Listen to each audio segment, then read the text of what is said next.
Salve, eu sou a Clara Verbuck, estou aqui no canal da Fórum para falar hoje sobre duas questões. O aumento da violência doméstica durante esse período de confinamento, de quarentena, de isolamento social, tem vários nomes aí, na verdade cada coisa significa uma coisa, né? Mas a gente está usando mais quarentena. E também isolamento social tem minhas questões, não com o isolamento, mas com o termo. Porque a gente não está socialmente isolado, a gente está socializando com as pessoas online, afinal de contas. Minha amiga fez uma festa de aniversário online outro dia, pessoas estão fazendo bar online, então assim, a socialização em si não é o problema, a gente não está vendo as pessoas, tocando nas pessoas, é isso que está pegando. E a outra questão, que é enlouquecedora, que talvez ao longo dos meus últimos vídeos tenha dado para perceber, a sobrecarga das mulheres durante esse período. Por quê? É trabalhar em casa, mas os serviços domésticos, que já, né, as tarefas domésticas geralmente já sobram para as mulheres que são casadas com homens, geralmente elas fazem 77% do serviço doméstico, do trabalho doméstico, lavar louça, lavar roupa, essas coisas que, né, o trabalho invisível que só aparece quando não é feito. Né? O que é isso aqui? Por que isso aqui? Acontece muito quando os homens se separam, eles ficam, ou quando eles saem da casa da mãe, né? Eles ficam chocados que a geladeira não se enche sozinha, a pia não se lava sozinha, as cuecas não vão sozinhas se lavar também, né? As roupas ficam sujas, de repente não tem mais toalha, porque a gente tem um problema aí, né? De que os homens... Eu sei que alguém vai dizer nem todo homem, e a gente sabe que é nem todo homem, mas então assim, se não serve pra você, você não precisa dizer nem todo homem, combinado? Então, esse fardo recai muito sobre as mulheres. E piora quando não há um companheiro e há filhos. Então, agora, por exemplo, minha situação. Minha filha está em casa, minha filha tem 16 anos, com um namorado, ele está aqui, mora aqui na verdade, e ela está fazendo as tarefas de casa da escola. Legal, mas se precisasse de mim, eu não ia conseguir ajudar. Primeiro porque eu não tenho tempo, porque eu dou aula, eu trabalho na redação, eu tenho, né, outras coisas, livro, coisa para fazer. Então, assim, a minha sobrecarga já é normal a sobrecarga. E a sobrecarga das mulheres nesse período de isolamento tá realmente pegando. As mulheres estão surtando. O nosso excrementíssimo presidente da República disse que ele conseguia relacionar todas essas coisas, né? Que as brigas acontecem por causa do isolamento social. Então, qual a solução? Todo mundo ir trabalhar. Não, né? O problema, o buraco o buraco é bem mais embaixo. Na verdade, o buraco é a família, né? Whole family. E aí, cara, eu fiz uma pesquisa, não dá pra chamar de pesquisa, mas eu fiz uma pergunta no Twitter para as minhas seguidoras de como que tava esse isolamento. Perguntei especialmente para as mulheres que são mães. Uma delas definiu como ligar um liquidificador sem tampa. Não é exagero. Então, assim, são mulheres com crianças pequenas, dentro de casa. O companheiro às vezes acha que está ajudando, mas está aumentando a carga mental, porque perguntar o que é para fazer, desculpa, já é atrapalhar. Cada vez que eu estou escrevendo no computador e alguém me interrompe, eu preciso recriar toda a minha linha de pensamento. E aí, essa nossa situação agora, ela é muito realmente problemática, porque fala, cara, eu tô trabalhando. Não, mas eu só tô te fazendo uma pergunta. Aí vira briga. E não é culpa do confinamento, é culpa das estruturas sociais, né? Então tem alguns depoimentos de mulheres aqui. Eu vou ler algumas partes e anonimamente, porque eu garanti o anonimato para essas mulheres que obviamente não querem se expor. Eu, casada com um hétero de centro metida desconstruído, um filho de 9 anos e uma enteada de 18, 2 cachorros. A primeira semana foi suportável, mas o marido começou a querer ganhar prêmios por passar um pano na casa a cada 3 dias e dizer que mandamos nele. Eu disse que o nome disso é carga mental, que quem faz o necessário não precisa ser mandado. Ele deu um ataque lá, deu um chilique e começou a dizer que elas estavam sendo as feministas e colocando ele no lugar de macho opressor. E deu um chilique. É muito comum, viu? O chilique do homem, inclusive, é uma coisa muito comum. Né? Esse tipo de situação está acontecendo demais. As mulheres com filhos pequenos, home office, o marido em casa, também trabalhando, né? E a gente sabe que o nosso trabalho sempre acaba sendo preterido. Parece que o deles é mais importante.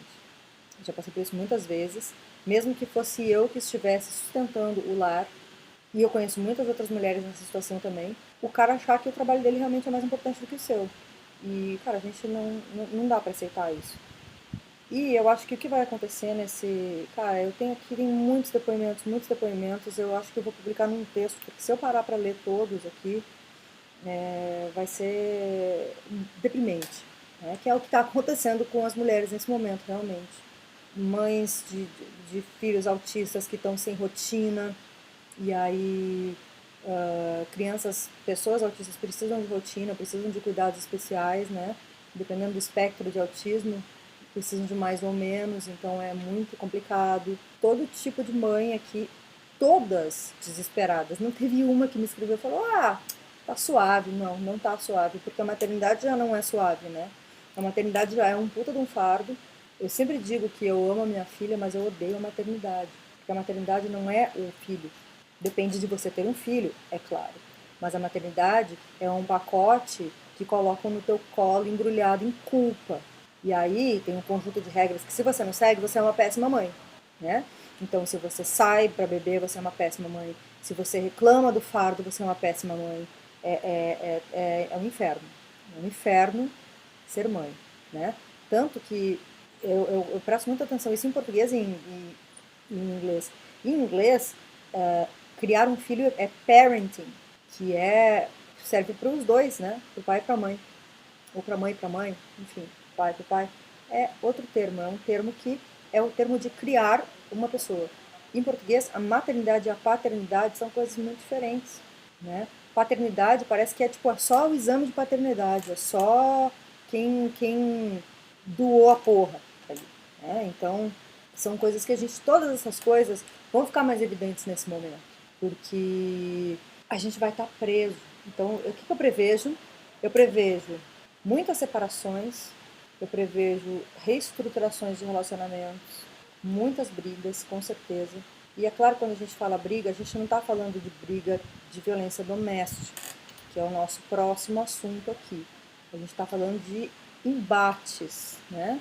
Não estamos falando de briga, porque aí essa questão da violência doméstica há mulheres que já estão em posição vulnerável em casa com um agressor e agora elas estão presas em casa com esse agressor. Então as denúncias cresceram nessas primeiras semanas 50% no 180. Eu dei uma pesquisada aqui em algumas delegacias no Rio Grande do Sul, aumentou bastante. Em São Paulo e no Rio aumentou bastante. E nas outras não tem dados. Eu quero inclusive fazer uma pesquisa mais dedicada a isso, porque vai aumentar. Vai aumentar e infelizmente o índice de feminicídio também vai aumentar. A gente vai ter uma onda de feminicídio, vai ser um pesadelo.